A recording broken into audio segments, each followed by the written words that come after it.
তার ছেলেও আছে, মেয়েও আছে, কিন্তু ছেলেটারই বেশি আদর করে, মেয়েটারই বেশি আদর করে না।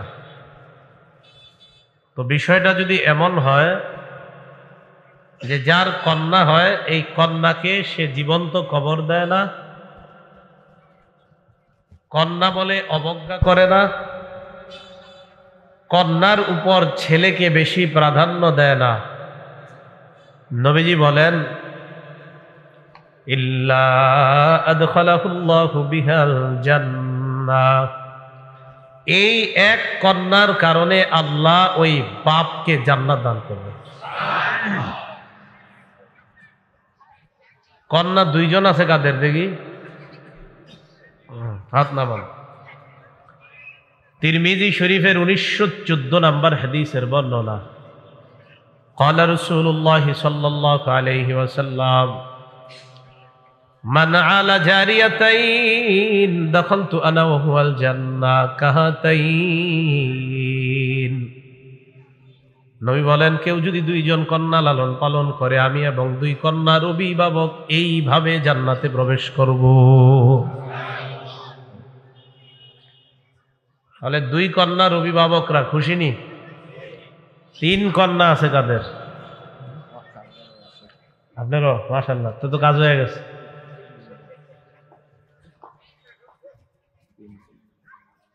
আস-সিলসিলাতুস সহিহা 1027 নম্বর হাদিস, ক্বালা রাসূলুল্লাহ সাল্লাল্লাহু আলাইহি ওয়াসাল্লাম,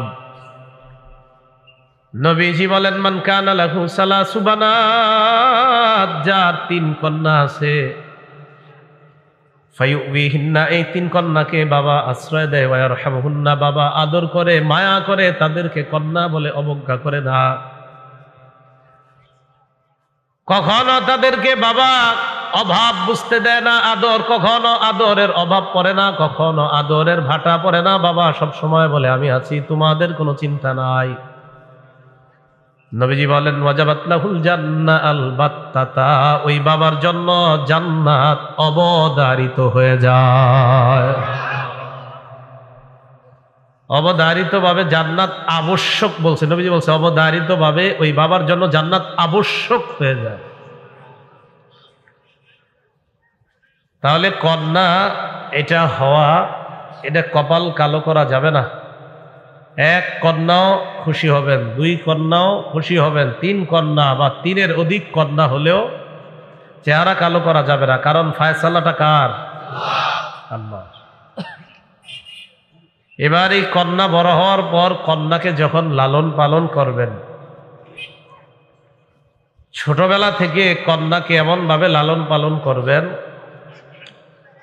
বালেগা হওয়ার সাথে সাথে, বালেগা হওয়ার আগেই যেন কন্যা বুঝতে পারে আমি একজন মেয়ে হিসাবে ইসলামের কিছু বিধিবিধান আমার জন্য মেনে চলা আবশ্যক, এটা যেন বালেগা হওয়ার আগেই মেয়েটা বুঝতে পারে।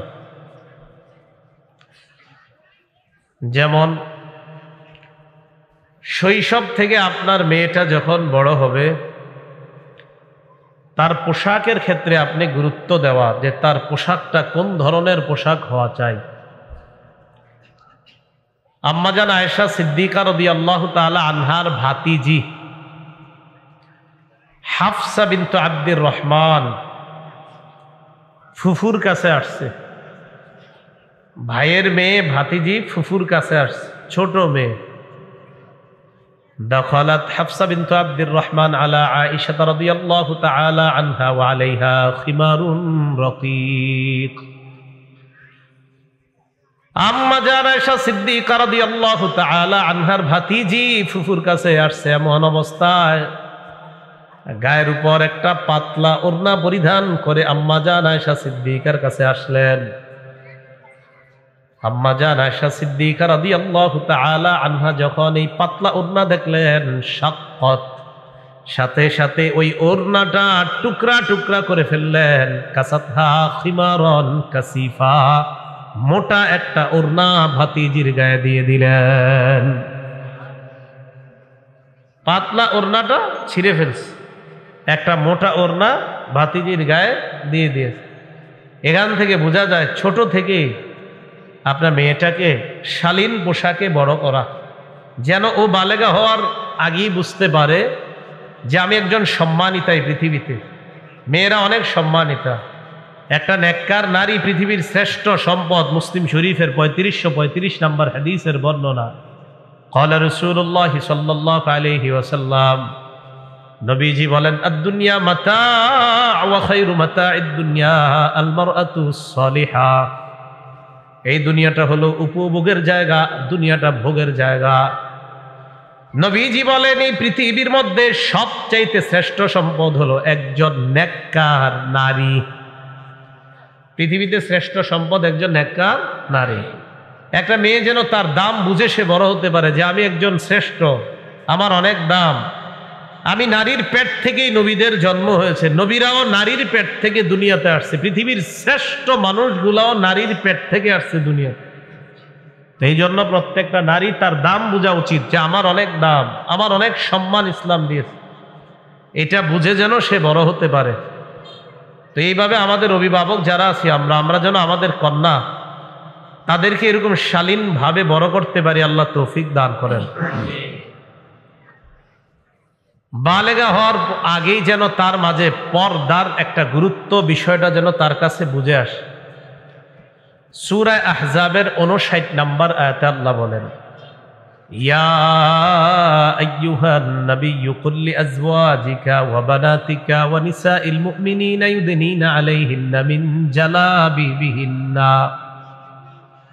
নবী আপনি বলেন, আপনার বিবিদেরকে বলেন, আপনার কন্যাদেরকে বলেন, মুমিনদের স্ত্রীদেরকে বলেন, তারা যেন তাদের জিলবাব, চাদরের কিছু অংশ তারা যেন এইভাবে ফেলে দেয়। মুফাসসিরিনে কেরাম লেখছেন, উপর থেকে এইভাবে চেহারার সামনে যেন তারা ফেলে দেয়। জিলবাবের ব্যাখ্যা আব্দুল্লাহ ইবনে আব্বাস রাদিয়াল্লাহু তাআলা আনহুমা বলেন, জিলবাব বলা হয় এক চোখ খোলা রেখে বাকি পুরা চেহারা ঢাকা, তাকে বলা হয় জিলবাব। জিলবাব দিয়ে শুধু এক চোখ খোলা রেখে পুরা চেহারা ঢাকা, এটাকে বলা হয় জিলবাব। তো যাই হোক, এখান থেকে বোঝা যায় জিলবাব হলো উপর থেকে এইভাবে পর্দাটা ফেলে দেওয়া। বুখারীর এক বর্ণনায় বোঝা যায় রাসূলুল্লাহ সাল্লাল্লাহু আলাইহি সাল্লাম বলেন, মেয়েরা যেন হজের সময় তাদের চেহারার উপর, চেহারার সাথে নেকাব না রাখে। আচ্ছা বলেন তো, হজের সময় যেন না রাখে, তার মানে হজ ছাড়া রাখে? আরে হজের সময় না রাখা মানে বোঝা যায় হজ ছাড়া আগে রাখতো, হজের সময় রসুল বললেন এটা যেন চেহারার সাথে না থাকে। এখান থেকে বোঝা যায় রসুলের যুগ থেকেই নারীরা মুখ ঢাকতো।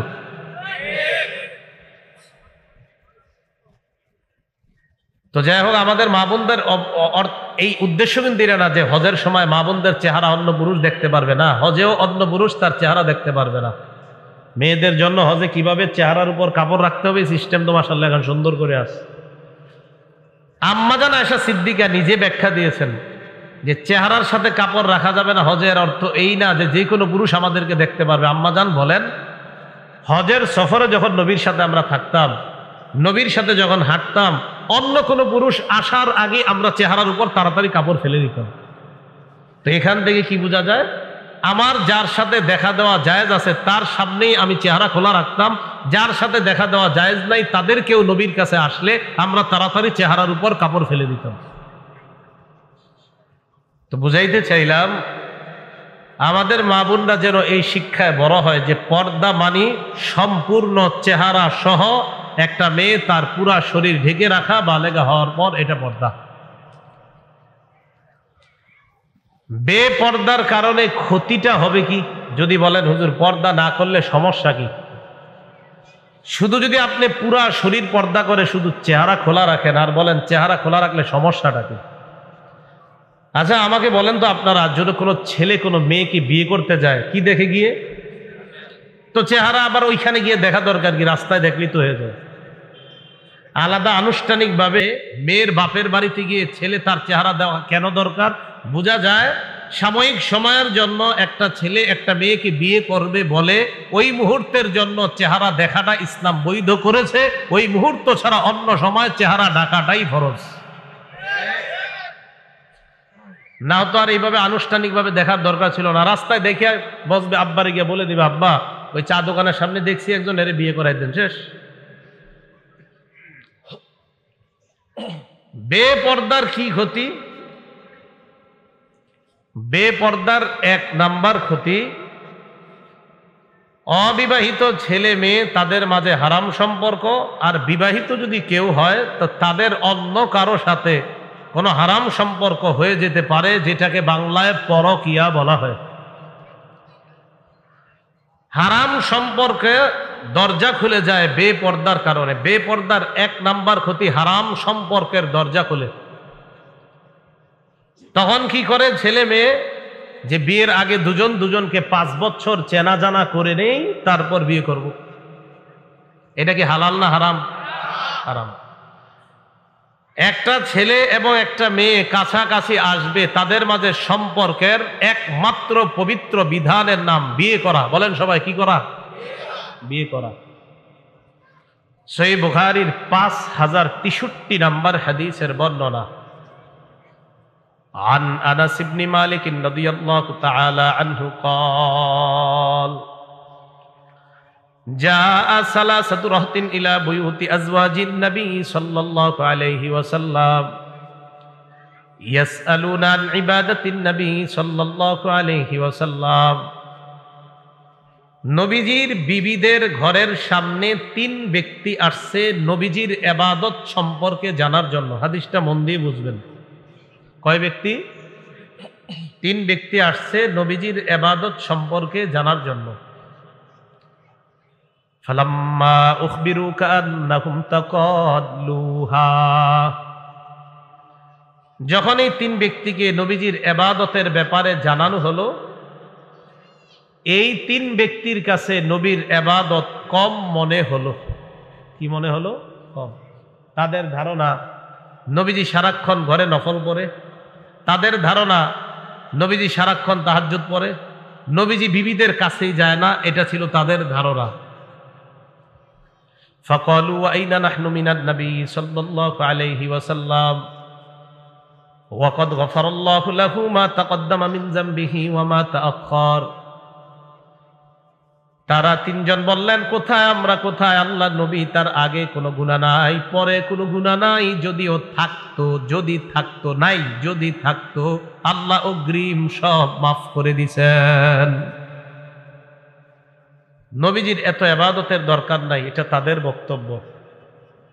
ফাকালা আহাদুহুম আম্মা আনা ফাইন্নী উসাল্লিল লাইলা আবাদা ওয়ালা আরকুদু। তাদের একজন বললেন, আমি সারা রাত নামাজ পড়বো, আমি ঘুমাবো না। সারা রাত নামাজ পড়বে, ঘুমাবে না। ওয়াকালা আখর ইন্নী আসুমুদ দাহরা ওয়ালা উফতিরু, আমি সারা জীবন রোজা রাখবো, আমি কখনো রোজা ছাড়বো না। ওয়াকালা আখর আনা আতাজিলুন নিসা ফালা আতাজাওয়াজু আবাদা, আরেকজন কয়, আমি সারা জীবন নারীদের থেকে দূরে থাকবো, কখনো বিয়ে করব না। একজন সারা রাত নামাজ পড়বে, ঘুমাবে না। আরেকজন সারা জীবন রোজা রাখবে, রোজা ছাড়বে না। আরেকজন নারীদেরকে বিয়ে করবে না। ফাজা রাসূলুল্লাহ সাল্লাল্লাহু আলাইহি ওয়াসাল্লাম ইলাইহিম, নবীজি তাদের কাছে আসলেন। আসার পর বললেন, আনতুমুল্লাযীনা কুলতুম কাযা ওয়া কাযা, তোমরাই তারা যারা এমন এমন বলেছো। একজনে সারা রাত নামাজ পড়বা, আরেকজন সারা জীবন রোজা রাখবা, আরেকজন বিয়ে করব না, তোমরা তারা না? নবীজি বললেন, ওয়াল্লাহি ইন্নী লাআখশাকুম লিল্লাহ, শোনো তোমরা, আল্লাহর কসম, এই পৃথিবীর মধ্যে আমি নবী আল্লাহকে সবচেয়ে বেশি ভয় পাই। আমি আল্লাহরে সবচেয়ে বেশি ভয় পাই। আমি আল্লাহকে সবচেয়ে বেশি ভয় পাই। উসল্লি ওয়া আরকুদু, আমি আল্লাহকে বেশি ভয় পাই। এই আমিও রাতের বেলা নামাজ পড়ি, আবার আমি ঘুমাই। আমি আল্লাহকে সবচেয়ে বেশি ভয় পাওয়া সত্ত্বেও আমি সারা রাত নামাজ পড়ি, এমন না, নামাজও পড়ি আবার ঘুমাই। শরীরের হকও আদায় করি, আল্লাহর হকও আদায় করি। আমি সবচেয়ে বেশি আল্লাহকে ভয় পাই। আসুমু ওয়া উফতিরু, আমি রোজা রাখি, আবার মাঝে মাঝে রোজা রাখি না। সোমবারে রাখি, বৃহস্পতিবার রাখি, মাঝখানের দিনগুলা রাখি না। আমি আল্লাহকে সবচেয়ে বেশি ভয় পাই, আনা আতাজাওয়াজুন নিসা, আমি নারীদেরকে বিয়ে করি। নবী কি বুঝাইতে চায়? আমি আল্লাহরে ভয় করা সত্ত্বেও আমি সারা রাত নামাজ পড়ি এমন না, আমি আল্লাহরে সবচেয়ে বেশি ভয় করা সত্ত্বেও আমি সারা জীবন রোজা রাখি এমন না, আমি আল্লাহকে সবচেয়ে বেশি ভয় করা সত্ত্বেও আমি বিবিদের থেকে দূরে থাকি এমন না, আমি আল্লাহকে ভয় করা সত্ত্বেও এইগুলাও আমি করি। কারণ একজন মুসলমানের এগুলাও ইবাদতের অন্তর্ভুক্ত। কোন মুসলমান যখন আল্লাহর বিধান পালন করে ঘুমায়, তার ঘুমও ইবাদতের অন্তর্ভুক্ত হয়ে যায়। তো রাসূলুল্লাহ সাল্লাল্লাহু আলাইহি সাল্লাম বললেন, ফামান রাগিবা আন সুন্নতি ফালাইসা মিন্নি, আমার সুন্নতকে যে অবজ্ঞা করে সে আমার অন্তর্ভুক্ত নয়। নাউজুবিল্লাহ। বলেন নবী অন্য কোন না। ভাই আপনাদের এলাকা আমি নতুন তো, নিয়ম জানে না, পাশে আওয়াজ হলে কিন্তু আমি ওয়াজ বন্ধ করে দিই। এই জন্য কিচ্ছু বলতেছি না, অনেকক্ষণ সহ্য করে আছে। আমি কোথাও গেলে অন্য এলাকায় জানে যে আওয়াজ হবে, ওয়াজ বন্ধ, এই জন্য কোথাও আওয়াজ হয় না। এদিকে নতুন তো, এই জন্য হয়তো জানেন না বিষয়টা। আওয়াজ হলে একটু করে ছেড়ে দিব আমি। রাসূলুল্লাহ সাল্লাল্লাহু আলাইহি সাল্লাম বললেন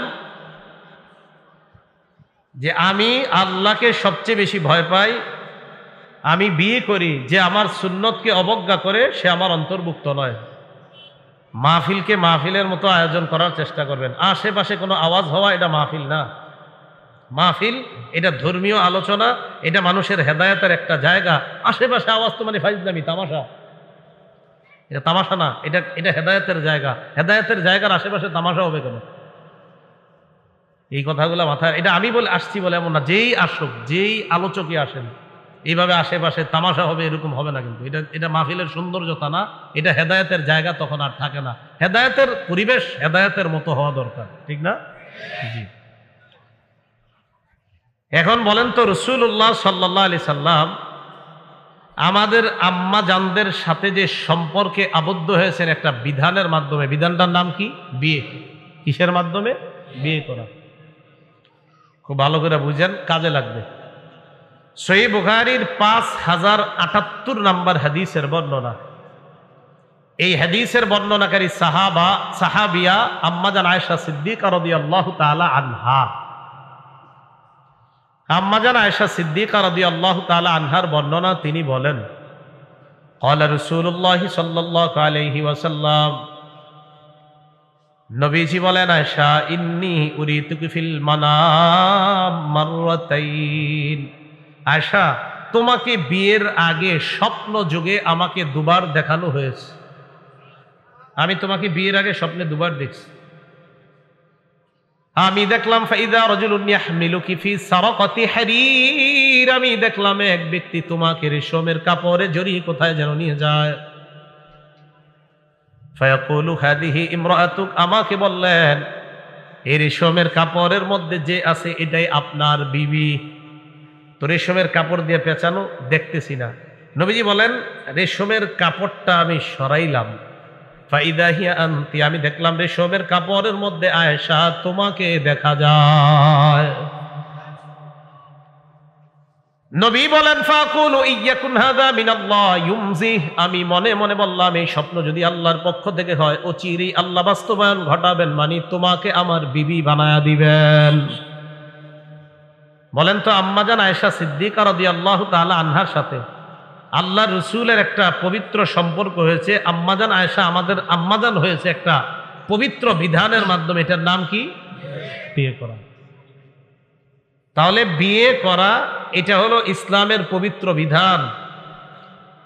এই পবিত্র বিধানের মাধ্যমে একটা ছেলে এবং মেয়ের সম্পর্ক হবে। আপনার সন্তান যেন বালেগা হওয়ার আগে থেকে এই মানসিকতায় বড় হয় যে আমার জীবনে হারাম কোনো সম্পর্ক, এটা ইসলামে নিষেধ।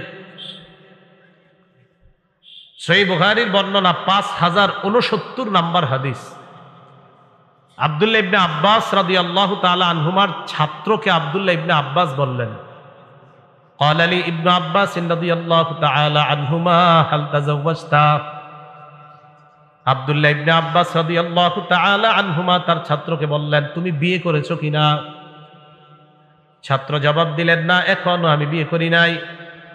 আব্দুল্লাহ ইবনে আব্বাস বললেন, তাযাওয়াজ ফা ইন্না খায়রা হাযিহিল উম্মাহ আকসারুহা নিসাআ। বিয়ে করো, কেননা এই উম্মতের সর্বশ্রেষ্ঠ যেই মানুষটা তার অধিক সংখ্যক বিবি ছিল আর তুমি এখনো বিয়ে করো নাই। এই উম্মতের সর্বশ্রেষ্ঠ যেই মানুষটা তার অধিক সংখ্যক বিবি ছিল আর তুমি এখনো বিয়ে করো নাই, তাড়াতাড়ি বিয়ে করো। আব্দুল্লাহ ইবনে আব্বাস তার এক ছাত্রকে তার যৌবনের হেফাজতের জন্য একটা সম্পর্ক আবদ্ধ হওয়ার জন্য পরামর্শ দিলেন। বলেন তো কি সম্পর্কটা? মাশাআল্লাহ, তিরমিজি শরীফের ক্বালা রাসূলুল্লাহ সাল্লাল্লাহু আলাইহি ওয়াসাল্লাম, নবীজি বলেন, আরবাউম মিন সুনানিল মুরসালিন, সমস্ত রাসূলদের সুন্নাত চারটা। বলেন সব রাসূলদের সুন্নাত কয়টা? এক নাম্বার আল হায়া, লজ্জা।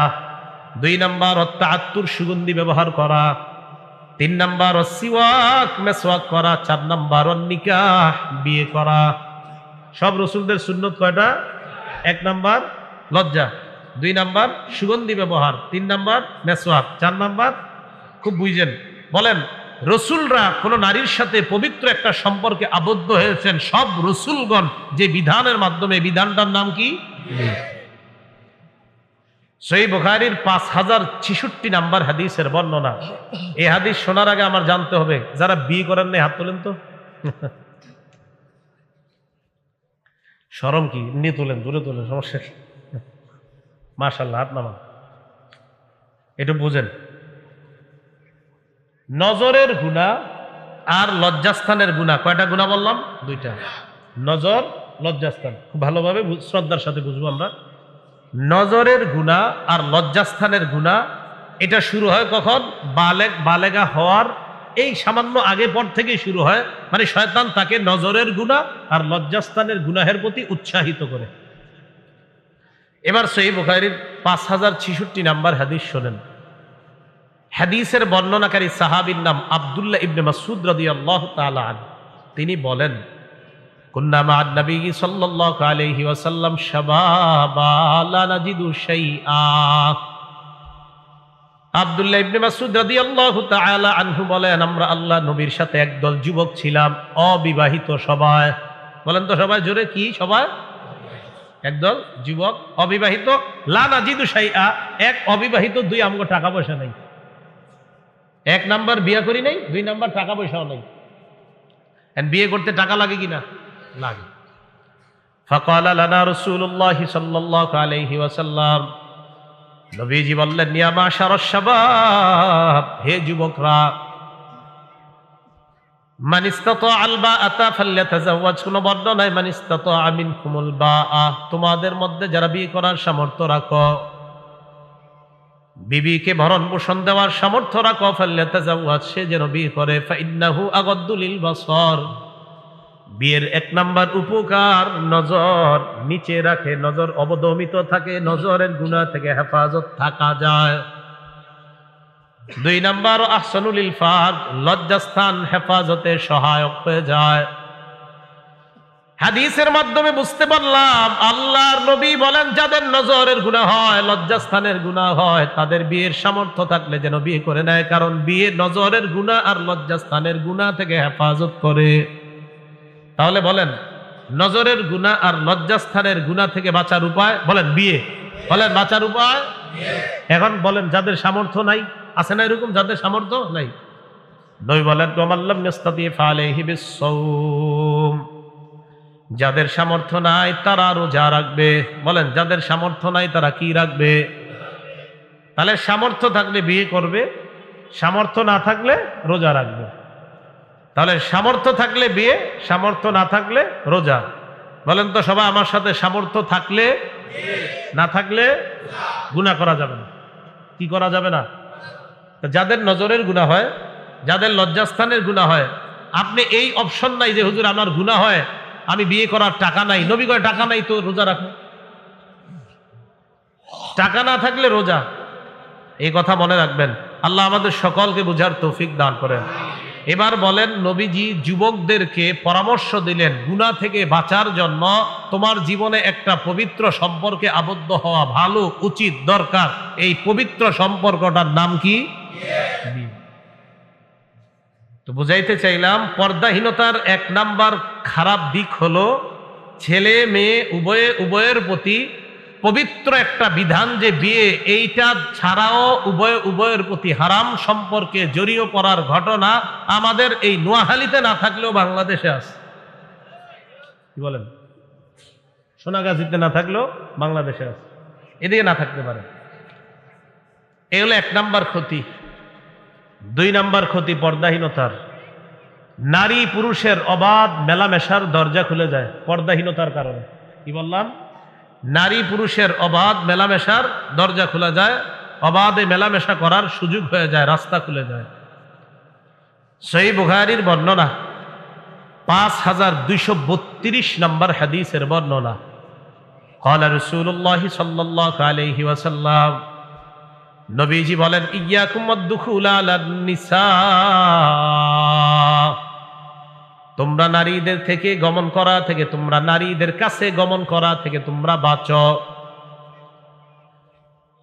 ফাকালা রাজুলুম মিনাল আনসার, এক আনসারী দাঁড়িয়ে বললেন, ইয়া রাসূলুল্লাহ আফারাআইতাল হাম্মা, দেবরের ব্যাপারে আপনি কি বলবেন? আল্লাহ রাসূল বললেন, আল হাম্মু আল মাউত, দেবর হলো মৃত্যু। বলেন, দেবর মৃত্যু। বলেন সবাই। দেবর চিনেননি? স্বামীর ছোট ভাই, যার বয়স 25, স্বামীর 25 বছরের ছোট ভাই ভাবিরে ফোন দিয়ে বলে, ডাক্তারের কাছে যাও। কাকে নিয়ে যাবো? আপনি আসেন তারপর যাই। তোমার ছোট ভাইরে নিয়ে যাও। ছোট ভাই মানে দেবর, দেবরের বয়স 25, এটা কি ছোট ভাই? রাসূলুল্লাহ সাল্লাল্লাহু আলাইহি সাল্লাম বললেন, দেবর মৃত্যু। আপনি মানেন আর না মানেন, এখানে আপনার বেশি যাতায়াত যদি হয়, দেবরের সাথে সাক্ষাৎ বেশি হয়, তার মানে আপনি মরণের মধ্যে পা দিচ্ছেন ভাবিরা। এটা রাসূল, আপনি ঠিক বললেও ঠিক, না বললেও ঠিক, কারণ রাসূল বলছে। কে বলছে? সেখানে আপনারা ঠিক না ঠিক বলার কিছু আসে যায় না। নবীজি বলছে, এটাই সঠিক। রাসূল বলছেন দেবর মৃত্যু।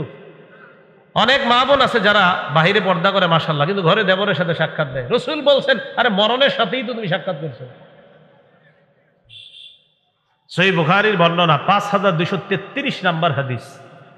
ক্বালা রাসূলুল্লাহ সাল্লাল্লাহু আলাইহি ওয়াসাল্লাম, নবীজি বলেন, লা ইয়াখলুয়ান্না রাজুলুন বিইমরাআ ইল্লা যু মাহরাম, কোন বর্ণনা ইল্লা মা জি মাহরামিন, কোন পুরুষ কোন নারীর সাথে একান্তে সাক্ষাৎ করবে না মাহরাম ছাড়া। মাহরাম ছাড়া কোন পুরুষ কোন নারীর সাথে একান্তে সাক্ষাৎ করবে না, মাহরাম ছাড়া। নারীর স্বামী থাকতে হবে, না হয় ভাই থাকতে হবে, এমন কেউ থাকতে হবে, না হয় বাপ থাকতে হবে। ডাক্তারের চেম্বারে যখন যান, কোথায় যান? কথার কথা, হসপিটালে যখন যান, হসপিটালে আপনি আপনার বিবিকে একা পাঠায়েন না, আপনি সাথে যান, বাইরে পাঠায়েন, না পারলে বাপেরে পাঠায়েন। আপনি যাওয়াই ভালো, আপনি স্বামী আপনি যাওয়াই ভালো। এরপরে যদি ডাক্তার সাহেব বলে যে স্বামীর ভিতরে ঢুকার অনুমতি নাই, আপনি সাথে সাথে বলবেন, স্ত্রীর জন্য যদি ভিতরে প্রবেশের অনুমতি আমার না থাকে তো আপনার আছে?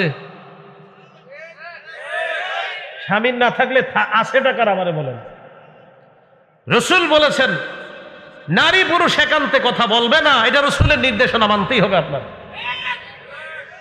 মাহরাম ছাড়া নারী পুরুষ একান্তে কথা বলবে না। রাসূল বলেন, লা ইয়াখলুয়ান্না রাজুলুন বিইমরাআ ইল্লা কানা সালিসাহুমা শাইতান, একটা ছেলে একটা মেয়ে একটা নারী একটা পুরুষ যখন একান্তে কথা বলে, তাদের মাঝে তৃতীয় জন শয়তান। তাহলে বেপরদার কারণে কি খুলে যায় বলেন তো? নারী পুরুষের অবাধে মেলামেশার রাস্তা খুলে যায়। 3 নম্বর ক্ষতি, বেপরদার কারণে অন্য কোনো পুরুষের দৃষ্টি অপব্যবহার করার রাস্তা খুলে যায়। কি ব্যবহার? দৃষ্টির, যেখানে দৃষ্টি রাখা দরকার সেখানে না রাখা, গুনাহের কোথাও রাখার দরজা খুলে যায় বেপরদার কারণে। এটা 3 নম্বর ক্ষতি। এটা কেমন? একটা পুরুষ তার দৃষ্টি দিয়ে দেখবে মাকে, বোনকে, কন্যাকে, বিবিকে দেখবে, সে তাদেরকে না দেখে যখন অন্য কাউকে দেখবে, এটা তার জন্য হারাম। শুধু হারাম না, রাসূলুল্লাহ সাল্লাল্লাহু আলাইহি সাল্লাম ওই চোখকে বলছে ব্যভিচারী চক্ষু, জিনাকারী চক্ষু বলছে হাদিসে। কি চক্ষু? জিনাকারী চোখ বলছে হাদিসে। আবু দাউদ শরীফের 4173 নম্বর হাদিসের বর্ণনা। ক্বালা রাসূলুল্লাহ সাল্লাল্লাহু আলাইহি ওয়াসাল্লাম, নবীজি বলেন কুল্লু আইনিন জানিয়া, সকল কুদৃষ্টি জিনাকারী। বলেন সবাই, সকল কুদৃষ্টি জিনাকারী। ওয়াল মারআতু ইযা ইসতাতারাত ফামাররাত বিল মাজলিসি ফাহিয়া কাযা ওয়া কাযা ইয়ানি জানিয়া। নবী বলেন কোন নারী যখন সুগন্ধি ব্যবহার করে অন্য কোন পুরুষের সামনে দিয়ে যায়, সুগন্ধি ব্যবহার করে যখন কোন মজলিসের পাশ দিয়ে যায়, চারজন চা খাইতেছে তাদের সামনে দিয়ে যায়, তাদের নাকের মধ্যে যদি ওই নারীর শরীরের ঘ্রাণ চলে যায়, আল্লাহ নবী বলেন এই নারী এমন এমন, এই নারী ব্যভিচারিণী নারী। রাসূল এই নারীকে ব্যভিচারিণী নারী বললেন।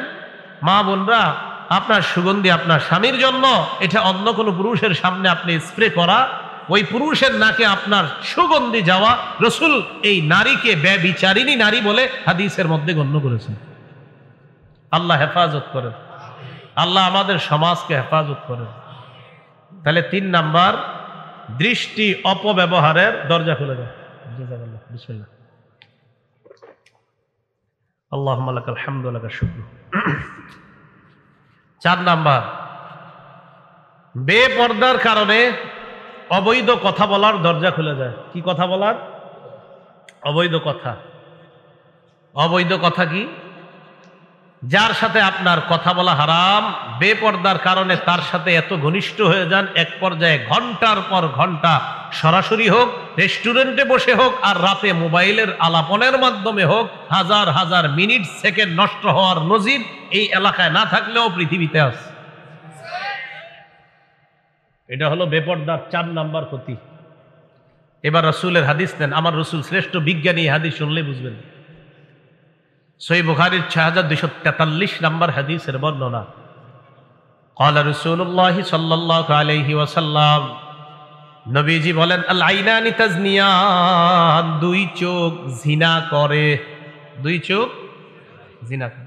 ফাজিনাহুমা আন-নাস, 2 চোখের জিনা হলো দেখা। যাকে দেখা হারাম তাকে দেখা 2 চোখের জিনা। যাকে দেখা হারাম তাকে, যাকে দেখা হারাম তাকে দেখা, এটা কি? 2 চোখের। সবাই বলেন 2 চোখের। সরাসরি কাউকে দেখা যদি 2 চোখের জিনা হয়, নাটক সিনেমায় তাকে দেখা এটাও কি হবে? জিনা হবে।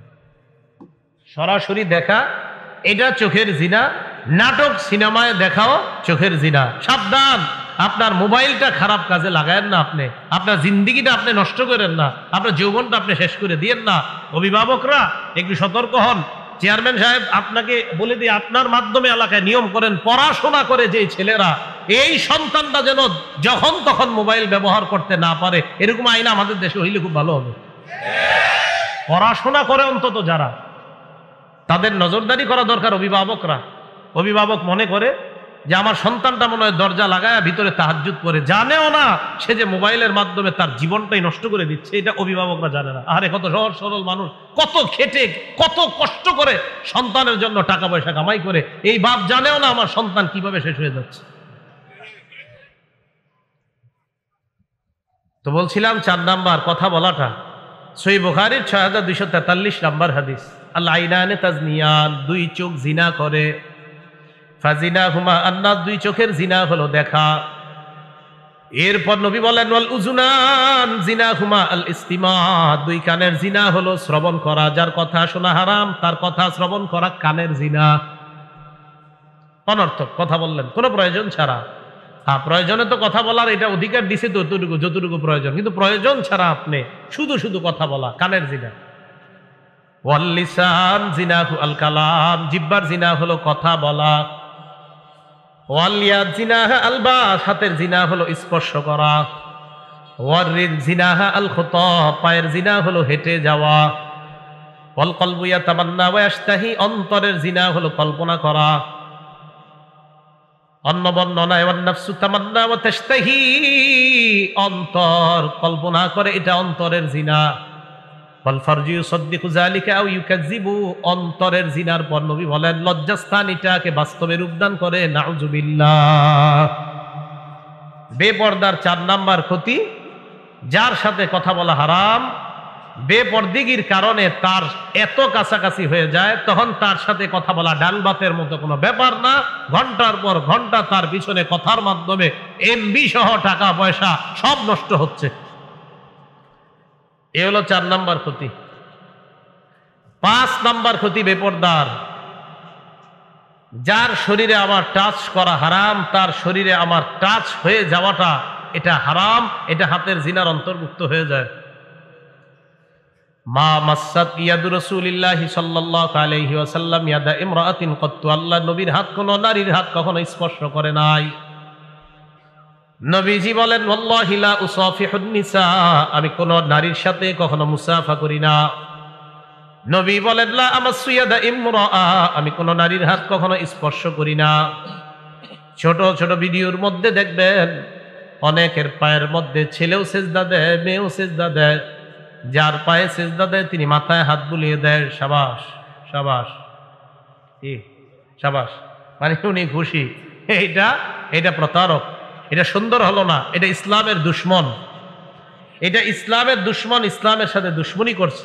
সাবধান, কেউ কোনো নারীর শরীরে স্পর্শ করবে আর সে পীর হয়ে যাবে, আর এইভাবে আপনার বুঝাবে মানুষকে যে ভাই এইভাবে ওইভাবে, আপনার 1-2 ঘন্টা যুক্তি দিবে যে এইভাবে আমাদের সেখানে নারী পুরুষ একসাথে এই সুরতে যাওয়া জায়েজ আছে, আপনারে খালি বুঝাবে।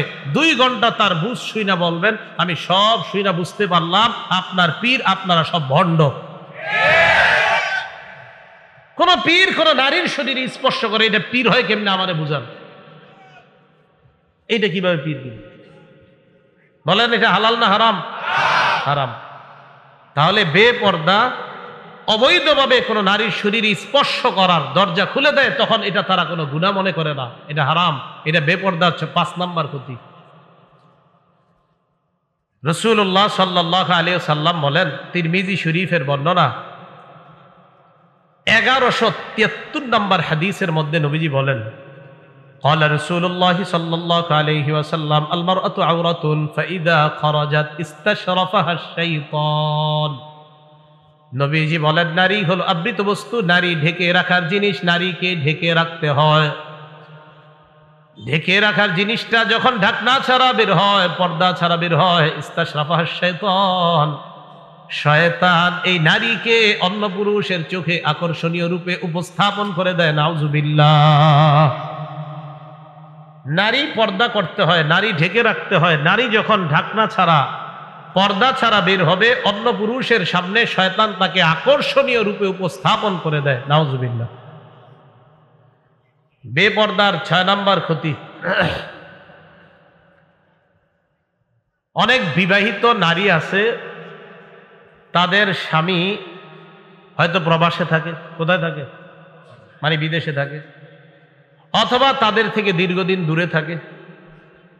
শয়তান কি করে, আপনার যেই নারীর স্বামী দীর্ঘদিন দূরে থাকে, ওই নারীর ব্যাপারে শয়তান অন্য কোনো পুরুষের নজরে অথবা তার দিলে শয়তান কুমন্ত্রণা দিয়ে এই নারীর উপর খারাপ কোনো দৃষ্টি দেওয়ার জন্য উদ্বুদ্ধ করে। এটা হলো শয়তানের কাজ। এই জন্য একটা কথা মনে রাখবেন, কোন স্বামী তার স্ত্রীর থেকে দীর্ঘদিন দূরে থাকাটা, ওই পুরুষটা এবং এই নারীটা দুজন দুদিক থেকে শয়তান তাদেরকে কোনো না কোনো বিপদের মধ্যে ফেলে দেওয়ার সম্ভাবনা খুব বেশি। বেশি বলেই রাসূল সাল্লাল্লাহু আলাইহি সাল্লাম কি বলে দেখেন, তিরমিজি শরীফের 1172 নম্বর হাদিসের বর্ণনা। قال رسول الله صلى الله عليه وسلم, নবীজি বলেন, লা তালিজু আলাল মুগীবাত, যাদের স্বামী ঘরে নাই, যাদের স্বামী দূরে আছে, প্রবাসে আছে, অনুপস্থিত, তাদের কাছে তোমরা গমন করবা না। ফাইন্না শাইতান ইয়াজরি মিন আহাদিকুম মাজরাদ দাম, শয়তান তোমাদের রক্ত চলাচল করে যে শিরা উপশিরা, যে রগ দিয়া, ওই রগ দিয়ে শয়তান চলতে পারে। সাহাবারা বললেন, ওয়ামিনকা ইয়া রাসূলুল্লাহ, হুজুর আপনার রগ দিয়ে শয়তান চলতে পারে কিনা? নবীজি বললেন, ওয়ামিন্নি, আমার রক্ত চলাচল করে যেই জায়গা দিয়ে ওই জায়গায় শয়তান চলতে পারে। ওয়ালাকিন্নাল্লাহ আ'আনানি ফাআসলাম, শয়তানের মোকাবেলায় আল্লাহ আমাকে সাহায্য করে, তাই আমি নবী নিরাপদ থেকে যাই। তাহলে শয়তান রগের শিরা উপশিরা, রক্তের শিরা, রক্ত চলাচল করে যেই দাগ দিয়ে, এই জায়গা দিয়ে শয়তান চলে। বলছিলাম 6 নাম্বার একটা কারণ, বেপর্দার কারণে যাদের স্বামী দূরে আছে তারা যদি পর্দা না করে, এই নারীটার কাছে যখন কোনো পুরুষ কথাবার্তা বলবে, বিভিন্ন কথাবার্তা বলে তার সাথে কথা বলবে, শয়তান তার মাঝে কুমন্ত্রণা দেওয়ার সম্ভাবনাই বেশি, কারণ আমার নবী নিষেধ করেছে তাদের কাছে যাবে না। 7 নাম্বার, বেপর্দা একটা মেয়ের সাহস এমন ভাবে বাড়ায় দেয়, ওই মেয়ে তখন মনে করে আমার যেমনে মন চায়, যেখানে মন চায় আমি সেখানে যাব, কার কি। তখন একটা মেয়ে আপনাদের এই নোয়াখালী থেকে, সোনাগাজী থেকে একা রওনা করবে সুদূর নওগাঁ, উত্তরবঙ্গ, জামালপুর, নেত্রকোনা, আরো দূরে বলেন দিনাজপুর, সেখানেও সে যাইতে সাহসিকতা অর্জন। মাত্রের কাছে কোনো ব্যাপার না, আমি একা যাব, কার কি, আমার বাপ, আমার মা, আমার ভাই বোন আমাকে কেন কিছু বলবে, আমার একটা স্বাধীনতা আছে না। বেপর্দার 7 নাম্বার ক্ষতি, সাহসী বানায় দেয় মানে, কিন্তু এই সাহস তারে বিপদে ফেলায়। কি বিপদ? যখন আপনার একা একা সফর করার পর এরপর পেপারের মধ্যে আসে একটি মেয়েকে 4 জন যুবক একা পেয়ে ওই মেয়ের সাথে যা যা করেছে সব পেপারের মধ্যে তখন লেখা হয়। সাহসিকতার লাভ হইল কি? মুসলিম শরীফের 3163 নম্বর হাদিসের বর্ণনা, ক্বালা রাসূলুল্লাহ সাল্লাল্লাহু আলাইহি ওয়াসাল্লাম, নবীজি বলেন, লা তুসাফিরিল মারআ ইল্লা মা'জি মাহরামিন, কোন নারী মাহরাম ছাড়া সফর করবে না। নবীজি বললেন নারী মাহরাম ছাড়া সফর করবে না। আমার নবীর নিষেধ মানার মধ্যেই কল্যাণ, আমার নবীর নিষেধ মানার মধ্যেই কল্যাণ। বলেন সবাই, নবীর নিষেধ মানার মধ্যেই, নবীর নিষেধ না মানার মধ্যে হাজারো অকল্যাণ।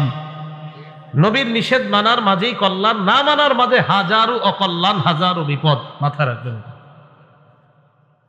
8 নাম্বার ক্ষতি বেপর্দার। কোন মেয়ে যখন বেপর্দার পরিবেশে বড় হবে, সে মনে করবে আমার যেই পোশাক মন চায় আমি সেই পোশাক পরবো, এতে কার কি।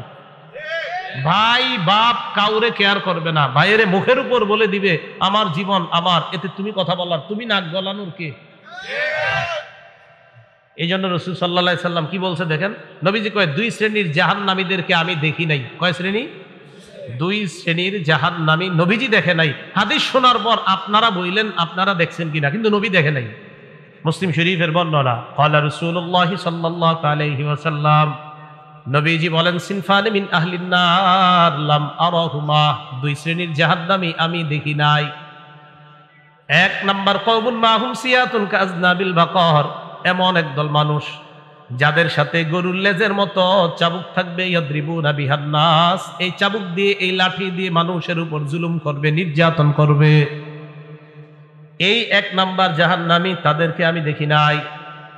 নবী বলেন আরেক শ্রেণীর জাহান্নামী আমি দেখি নাই, নিসাউন কাসিয়াত আরিয়াত মুমিলাত মাইলাত।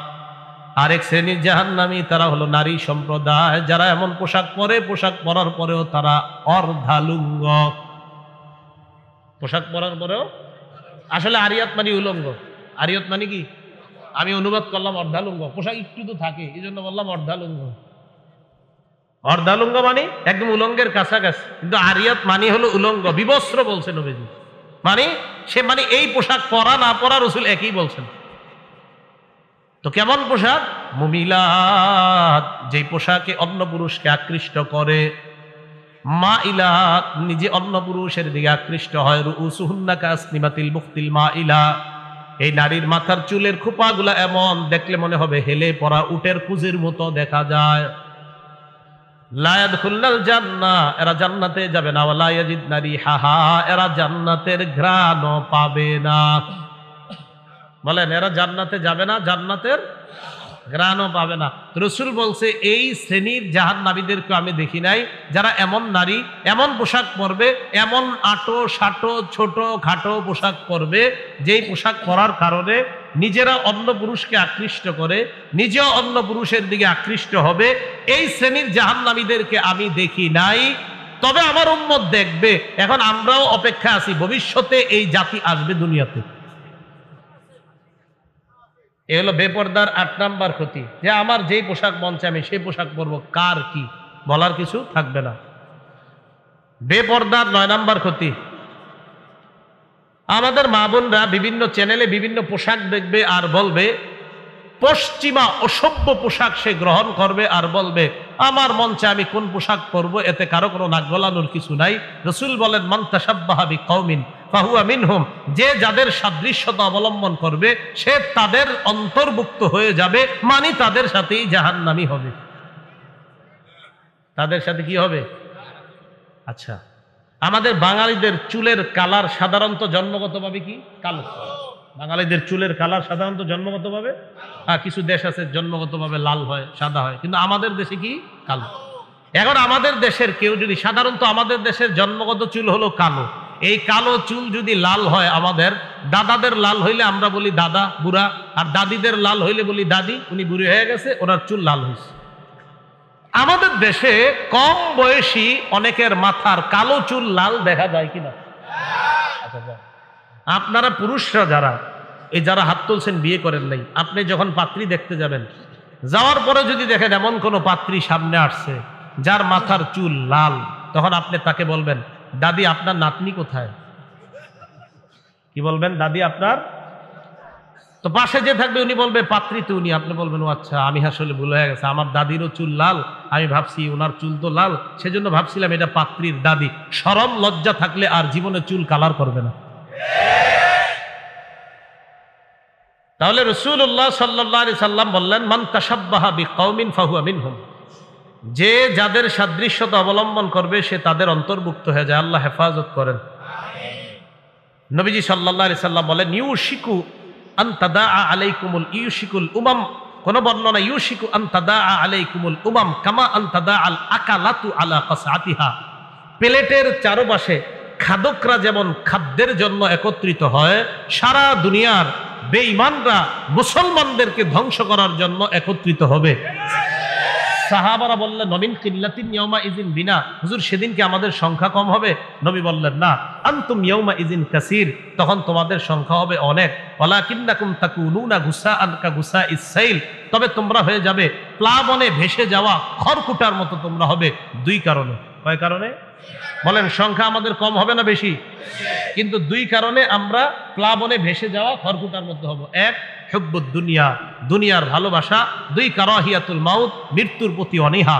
দুনিয়ার ভালোবাসা ঢুকলে নারী পুরুষ যে নেমন চায় এইভাবেই চলবে, কোনো কেয়ার করবে না, কারণ তার মৃত্যুর কোনো ভয় নাই, মৃত্যুর চিন্তা থাকবে না। নবী কয় সংখ্যা বেশি হলেও যখন তোমার মাঝে ঢুকে যাবে, আমার যেমনে মন চায় দুনিয়াতে এমনি চলবো, মৃত্যুর কথা শুনলে বলবে না না না না, এটা ঘৃণিত জিনিস, মৃত্যুর প্রতি অনীহা, সে মরতেই চায় না, দুনিয়াতে নিজের মতো চলতে যায়। রাসূল বলেন এই দুই অবস্থা যখন আসবে তখন বুঝতে হবে তোমাদের সংখ্যা বেশি হওয়া সত্ত্বেও তখন তোমরা প্লাবনে ভেসে যাওয়া খড়কুটার মতো হয়ে যাবে।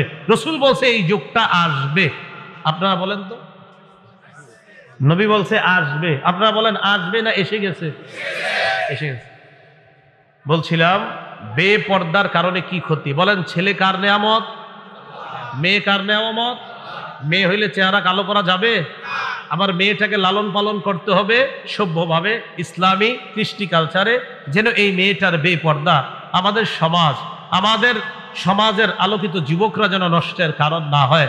আপনাদের এই এলাকার চেয়ারম্যান সাহেব, মাশাআল্লাহ, ওনার ব্যাপারে শুনছি উনি যথেষ্ট সহযোগিতা করেছে এই মাহফিল করার জন্য, এবং আন্তরিকতার সাথে উনি চেষ্টা মেহনত করে এরপরে অনুমতির ব্যবস্থা করে দিয়েছেন। আমি দোয়া করব, সবাই দোয়া করবেন, ওনার মাধ্যমে যেন ভবিষ্যতে আপনারা এই জাতীয় দ্বীনি প্রোগ্রাম আরো বেশি করাইতে পারেন, আল্লাহ তৌফিক দান করেন।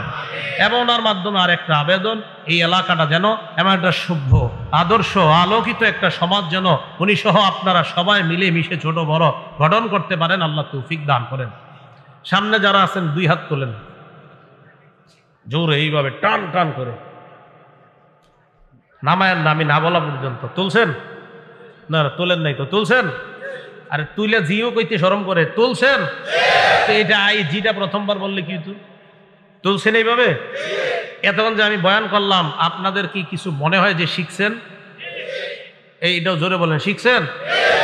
সেই শিক্ষার দাবি নিয়ে বলছি, হাত এভাবে টান টান রাখেন। সেই শিক্ষার দাবি নিয়ে আমি আপনাদেরকে একটা দাবি জানাবো। দাবিটা ইনশাল্লাহ পালন করবেন তো সবাই? সবাই বলেন, জোরে বলেন, আরো জোরে। তাহলে কিছু শিখছেন, এটা হলো দাবি। না না, হাত নামানো যাবে না, মাঝখানে অনেকে নামাই ফেলতেছে। দাবিটা মানার মতো, এরকম না যেটা মানা যাবে না। মানবেন তো ইনশাল্লাহ? এই আমি এখন উঠে যাওয়ার পর কেউ উঠবেন না, হাত তুলুন, কেউ উঠবেন না, ঠিক আছে তো ইনশাল্লাহ? জি, মুসাফার জন্য না, কেউ উঠবেন না, আলোচক বসবে, আলোচনা করবে, আপনাদের সাথে যেন জান্নাতে আবার দেখা হয় এই প্রত্যাশায়। আসসালামু আলাইকুম রহমতুল্লাহ ওয়া বারাকাতুহু।